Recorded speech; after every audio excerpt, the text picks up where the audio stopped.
Hi అండి, welcome to my channel. అందరికీ నమస్తే. అందరు ఎలా ఉన్నారు? మేమైతే బాగున్నాం. మీరు బాగుండాలని మనస్ఫూర్తిగా కోరుకుంటాను.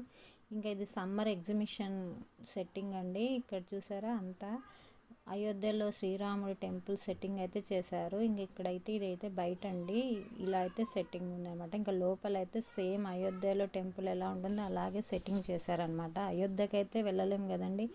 ఇంక ఇక్కడైతే సేమ్ అయోధ్య టెంపుల్ లాగే సెట్టింగ్ చేశారు. మనకైతే అయోధ్య పోయేంత కష్టం అయితే లేకుండా చాలా అంటే చాలా బాగుందండి. పక్కన అయితే ఎగ్జిబిషన్ కానీ పెట్టారనమాట. జైంట్ వీల్, కొలంబస్ అన్నీ ఉన్నాయి. చోటా భీమ్ మొత్తం అయితే చాలా అంటే చాలా బాగున్నాయి పిల్లలు ఆడుకునే దానికైతే. ఈ సమ్మర్లో అయితే ఎక్కడికి వేరే ఊళ్ళకి వెళ్ళలేని వాళ్ళకైతే ఇలాంటి ఎగ్జిబిషన్ ఉంటే ఆ లోటు కానీ తీరిపోతుందండి. ఇంకా మేమైతే కనుక ఇంకా సమ్మర్ హాలిడేస్ కదండి, ఇంకా ఇక్కడైతే అయోధ్య టెంపుల్ అయితే చూడనీకైతే వచ్చేసాము.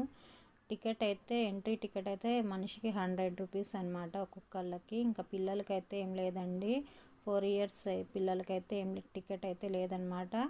ఇంకా నేను, మా పాప, మా ఇద్దరు చిన్నపిల్లలు అయితే వచ్చేసాము చూడనీకైతే. సేమ్ అయితే అయోధ్యలో ఇలాగే ఉంటుందేమో అనిపించేలా ఉందన్నమాట టెంపుల్. చాలా అంటే చాలా బాగుంది. నేనైతే అయోధ్య అయితే వెళ్ళి చూడలేదులేండి. ఇంకా అలాగే ఉంటుందేమో, సేమ్ అలానే చేశారు అన్నట్టుంది టెంపుల్ అయితే. లోపల అయితే బాలరాముడి విగ్రహం కానీ చాలా అంటే చాలా బాగుంది.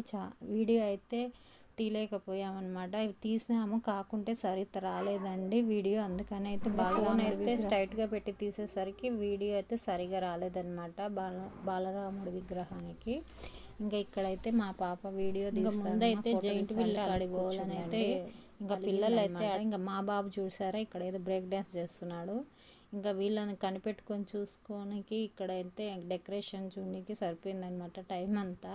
ఇంకా జైంట్ వీల్ కాడికి అట్లయితే ఇక్కడ ఒక ½ అవర్ అయితే ఇవంతా వీడియో తీసి ఇంక అక్కడికైతే వెళ్ళాం. ఎగ్జిబిషన్ అయితే పక్కన అయితే పెట్టారనమాట సపరేట్గా. ఇంకా అక్కడైతే అంటే చాలా బాగుందండి.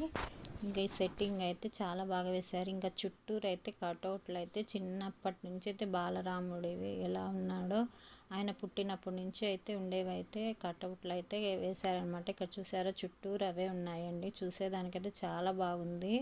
ఇలాంటి సెట్టింగ్లు అయితే మా ఊళ్ళో అయితే నేను ఫస్ట్ టైం అండి చూడడము. ఎలా వచ్చిందో కానీ ఆలోచన చాలా మంచి ఆలోచన అయితే వచ్చింది వాళ్ళకు, చేసే వాళ్ళకైతే. ఇక్కడ చూసారా ఆయన బాలరాముడి చిన్నప్పుడు ఎలా ఉన్నాడో అవన్నీ అయితే ఫోటోలు అయితే ఇట్లా పెట్టారనమాట. ఇక్కడైతే బాగుంది చూడండి. గ్రౌండ్లో అయితే ఎంత ప్రశాంతంగా ఉందంటే ఒక గుడికి వచ్చినంత ప్రశాంతంగా అయితే ఉందన్నమాట. మా ఇద్దరు పిల్లలు అయితే చూడండి, ఈడ బాలరాముడి కాడైతే